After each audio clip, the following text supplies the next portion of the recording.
friends, come again for the second day. Today we will continue with what we have discussed yesterday. So today we will understand a little more about energy, energy management, stress, and how can we manage our stress. So we'll discuss more about energy management and stress management today. So yesterday our discussion was more about mindset. When I speak about energy, I don't speak about the physical energy. I refer to the soul energy, the cosmic energy, the pranic energy, the prana shakti. In other words, it is called chi energy, the fundamental life force energy, the fundamental life force energy. Now we all know that we are all energy beings. We are emotional beings. We are beings of awareness. We are awareness. We are aware beings of awareness. We are beings of emotions. And also we are energy beings. We are knowledge beings. We are conscious beings. So energy plays an important role in how we live our life. It's a very simple equation. If you have more energy, you celebrate your life. If you have more energy, there is clarity in your life. If you have more energy, there is the priority in your life is in the right order. You give energy to the topmost priority. You give your time and energy to the right things first. So your priority comes in the right order.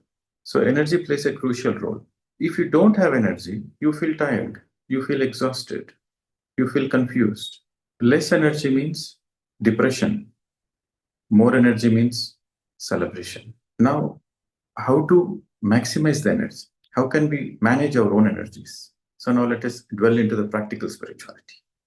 For example, while eating, when you eat food mindfully, you maximize the energy intake.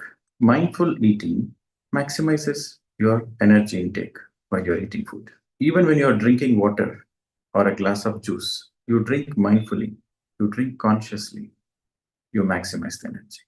Attention, wherever you give attention, the energy maximizes there. We all have different kinds of thoughts, emotions. Suppose if you give attention to your negative aspect of life, then the negativity increases. If you give attention to the positive aspect of the life, then the positivity increases. Your attention is your energy currency. Where your attention goes, there your energy goes, and there the energy maximizes.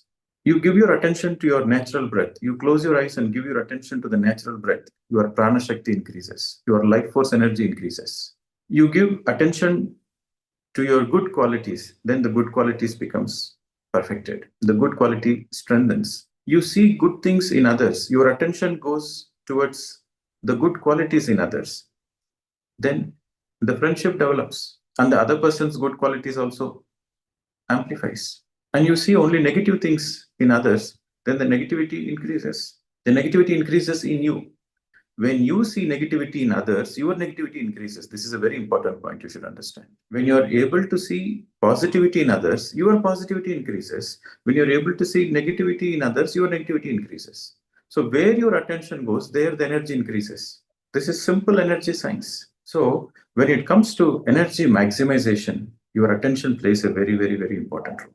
Any work you do mindfully, you give your full attention to any work you do, there you don't lose energy. In spite of working the whole day, you don't feel tired because there is no multitasking. When you do multitasking, there is a lot of energy dissipation. There is a lot of energy leakage, and there is no efficiency also. But when you don't do multitasking and you're focused one thing at a time, one activity at a time, one step at a time. So the more and more you practice mindfulness, this is mindfulness. Mindfulness means you are fully focused on whatever the action you are doing. Your 100% focus is on your current activity. When you are cutting the vegetables, your 100% focus is on cutting the vegetables. When you are cooking the food, your 100% focus is on cooking the food. So when you cook food mindfully, the energy in the food increases. And also you don't feel tired. Even the house cleaning, you do mindfully without thinking anything. Just focus on the cleaning activity. Enjoy that cleaning activity. You don't feel tired. Any work you do with joy, you don't feel tired. This is a very important point. So no multitasking. So mindfulness conserves the energy. Meditation maximizes the energy. It is like this, you want to accumulate money, you want to save money in your bank account. So there are two things you need to be very careful about. Number one, you should avoid all wasteful spendings. If you keep on spending things wastefully, which is not needed, then you cannot save money. So the first step is you should cut all the unwanted expenditure. The first step is to cut the unwanted expenditure. The second step is to save the money and deposit in the bank. Then only your money grows in your bank account. Your savings account increases when you cut unwanted spendings, number one. And number two, you focus on increasing it. Every day you deposit money in your bank account. When you close your eyes and meditate, every day you are depositing energy in your soul account. And cutting the unwanted expenditure is relatable to mindfulness. No multitasking, no unnecessarily thinking.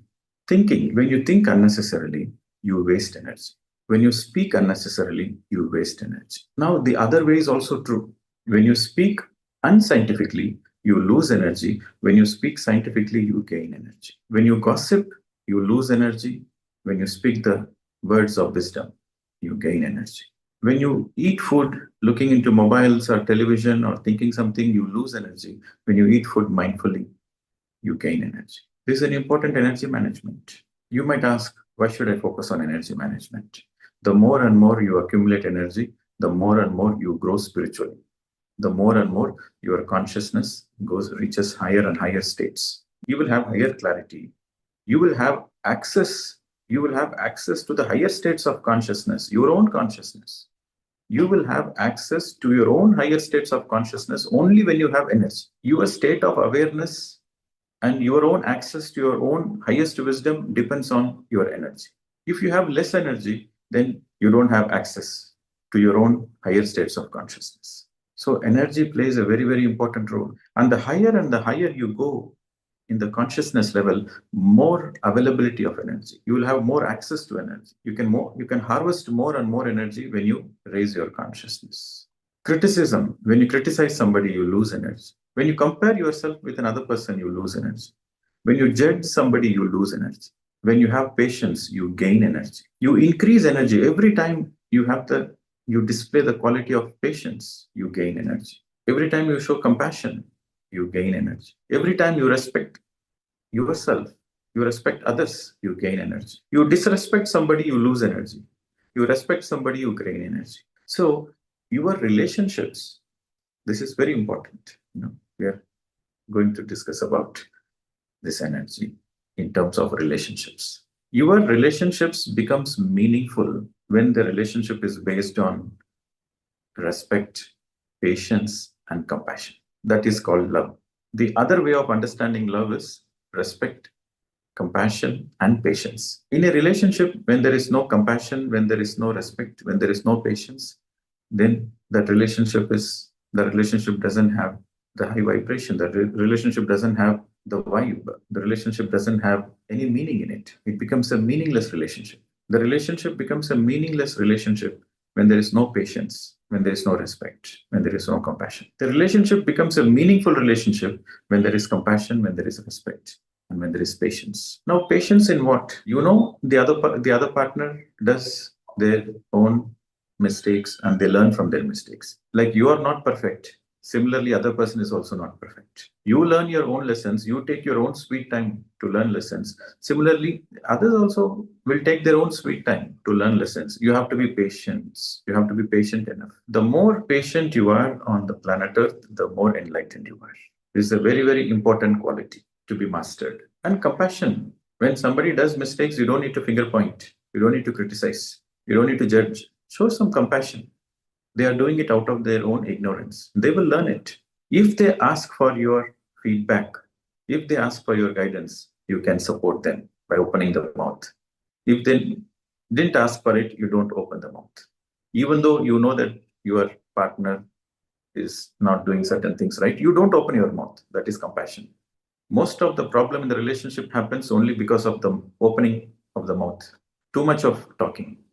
And especially in this age of mobile phones, digital age, communication is limited. The real communication doesn't happen. In the olden days, people used to communicate physically. Two people come in the same physical space and they communicate. There is body language involved. You see the body language, you feel their aura, you have an eye contact. You understand sometimes, words are very limited. Suppose a person might say something negative, but the body language is positive. The eye contact is innocent, pure. So you understand that, oh, he doesn't mean it. But now in this age, you are on phone, the communication is curtailed. Only through the words you understand what the other person is saying or feeling. So most of the miscommunication happens in the phone because words, especially text messages, at least when you speak, it is okay to a certain extent. But the text messages are very dangerous because the sender sends a text message with a different understanding. The receiver reads with a different interpretation, with a different understanding. Gone, relationship is gone. And when you read a message, you conclude based on your own programming, inner programming. So in relationship, it is very important that you have compassion to each other. You have a lot of patience and you respect. Respect comes from the very fact that you understand that everybody is a children of God. You are a child of God. You are a son of God or you are a daughter of God. Similarly, the other person is also son of God or a daughter of God, child of God. Everybody is children of God. When you can understand that this speck is the soul, is a speck from the God consciousness. This Atma is from Paramatma. Everybody are children of God, not only you. Everybody. Your enemy is also children of God. The boss who is dominating you is also children of God. The wife who is torturing you is also child of God. The husband who is not understanding you is also child of God. So with this, you respect, the respect comes. When you're able to see the soul in the other person, when you're able to see the God consciousness in the other person, then respect comes naturally. When you see from the mind perspective, then there is separation, there is hierarchy. I am great, you are less than me, I am more than you. So all those comparison comes from the body mind space. I am more stronger, I have more muscles, you have less muscles. I have great physique, you don't have great physique. So this comparison, this ugly comparison comes only in the body and the mind level, but on the soul level, everybody is children of God. When you understand this, then there is a natural respect. So these qualities of respect, patience, compassion, these aspects increases energy inside you. Your energy, every time you have show certain compassion, your own energy increases. Every time you judge somebody, criticize somebody, your own energy loses.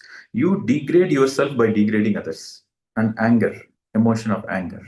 Your anger doesn't destroy others. Your anger destroys yourself, my dear friends. Your anger is your own enemy number one. Your anger doesn't hurt others, but your anger hurts yourself physically, emotionally. Your anger hurts yourself and you drain a lot of energy. That's why, when you shout, suddenly you feel tired, you feel exhausted, you collapse. When you express your anger, after you express your anger, you feel tired and you feel collapse. And also, the other way of understanding anger is you are punishing yourself for somebody else's mistake. Somebody does a mistake. What is the need for you to get angry? Somebody has done a mistake. Why are you punishing yourself? I'm not saying to suppress your anger. Sometimes anger is good as long as it is within the limit. But if it crosses the limit, then it hurts you. So when it comes to energy maximization, your spiritual understanding increases your soul energy. That is the conclusion. The more you understand life, the more you are full of energy all the time. The more you understand life, the duality of life, the more you understand what is Nitya and what is Anitya, what is permanent and what is temporary, the more you understand what is truth and what is Maya, the more you are conscious that you are a temporary visitor on the planet Earth, the more your soul energy is vibrant. It radiates, your soul radiates with the remembrance of the truth. In our school days, we would have heard knowledge is power. Knowledge is power, but truth is liberation. So the more you are aligned with the truth, the more you are full of energy and more naturally you are full of clarity. More energy, more clarity, the right priority. When you have energy, clarity, priority, then you become a celebrity. The person who celebrates the life all the time is a celebrity. So, my dear friends, practical spirituality is all about maintaining your energy level to the highest all the time. Sometimes you may feel a little low. It's okay. You know how to regain it. Close your eyes and observe your breath for 10 minutes. Quickly, you will regain the energy. When you're eating the food, eat food mindfully. When you're doing your work, you do the work mindfully. Or whenever you feel low, you take a spiritual book I want you to do this experiment. Whenever you are feeling low, take a spiritual book or whatever the notes you have written, just simply take and have a quick overview, refresh for just a couple of minutes. Immediately, there is a soul energy rushing in, and you are no more in a low state. You are in a high states of consciousness. Truth has the power to empower you. Truth has the power to empower you. So every time you listen to truth, every time you read the truth, you are empowered. This is practical spirituality. Your focus should be on independence, not on dependence. Anytime you are dependent on somebody, you lose energy. And every time you focus on your independence, you make efforts towards your own independence. You are not dependent on anybody. You are dependent only on yourself. You are dependent on your own light. You are dependent on your own wisdom. You are dependent on your own experiment. You are dependent on your own experiences. You are dependent on your own hard work. You are dependent on your own awareness. Then you are full of energy. This is practical spirituality. Once again, to conclude, mindfulness simply means your body and mind in one place. No multitasking. Whatever the work you are doing, you are fully aware of that work. And you are fully focused on that work. And you are fully involved in that work. And you are not entertaining any other thoughts. One thing at a time, one step at a time. Fully focused, fully involved, fully dedicated. That is mindfulness. Any work you do, you are fully focused on it. You are fully dedicated to the work. You are fully aware of that work. Your awareness level is also to the peak. Whatever the work you are doing, you are fully aware of it. That means you are not distracted by the other thoughts. You are focused. Your focus is 100%. That is mindfulness. And every time you practice mindfulness, you don't lose energy. In spite of working the whole day, you don't lose energy. By the practice of mindfulness, you conserve the energy. By the practice of meditation, you maximize the energy. You gain energy. Meditation is to maximize the energy. Mindfulness is to conserve the energy. The right understanding of life, you maximize the energy. Meaningful relationships maximizes the energy. Every time you learn a lesson, you are adding energy to your soul bank. The right viewpoint maximizes your energy. Your viewpoint, your perspective of life, your point of view of life should be always from the soul point of view. Body, mind, and soul point of view. All three should be there. Sometimes people don't use their body mind perspective. They always use the soul perspective. Then that is also incomplete. You should use body, mind, and soul perspective. When you are dealing with physical affairs, you should use your body mind. When you analyze your life, when you contemplate the life, in the contemplation of life, you should see from the soul perspective. Our journey on the planet Earth consists of two departments. It's like train track, two parallel train tracks. One track deals with the physicality, the other track deals with the spirituality. For example, you are going to the market and you want to buy some goods. You want to buy some vegetables, you want to buy some grocery, or you want to buy any hardware, home needs, whatever. You need to use your mind to see whether it is the right product, whether it is value for money, whether you get a better product for a cheaper price in somewhere else. You need to compare. You need to go 2-3 shops, compare, and get the best one. That is the use of mind that needs the common sense. Then you will not waste money. So while you are dealing with the physical aspect of the life, you need to use a lot of common sense. You need to use your body-mind perspective. So that is one track. The parallel track is in relationships, you should not use body-mind. You should use your soul consciousness. Materialistic things, use your body-mind consciousness. But there are very few things which you cannot buy with money. On the planet Earth, almost anything and everything you can buy with money, except few rare things which you can never buy with money. Friendships, health, love, enlightenment, you cannot buy with money. So in those areas, you should use your soul perspective. Very simple. The things you can buy with money, use your body-mind perspective. The things which you cannot buy with money, use your soul perspective. Your viewpoint should always be from the soul perspective. That is how you live a golden middle path. Your path should be golden middle path. You have a lot of money in your bank account. You have a lot of intelligence, how to deal with the people. If somebody is playing politics, you know how to respond. If somebody is trying to cheat you, you know how to defend yourself. So you are well versed how to deal with the prapanchika, the physical aspect of life. But at the same time, you have a lot of wisdom to understand what life is. You have a lot of awareness to see life from the soul perspective. You have a lot of intellect to see that life is nothing but a drama. You should have both then you are in the golden middle path. This is called the best of both the worlds. You should be the best of both the worlds. When it comes to politics or money management or managing the physical affairs, you should be like a Chanakya. When it comes to spiritual aspect, you should be like a Buddha, like a Jesus, like a Mahavir. So spirituality, the conclusion, spirituality, the true essence of spirituality is to be the best of both the worlds, the golden middle. In other words, the highest nirvana happens in samsara. Nirvana in samsara is the highest nirvana. You are perfect in samsara, you are also perfect in nirvana. So that becomes the highest nirvana. Now with this, we'll conclude. Thank you. Namaste to all.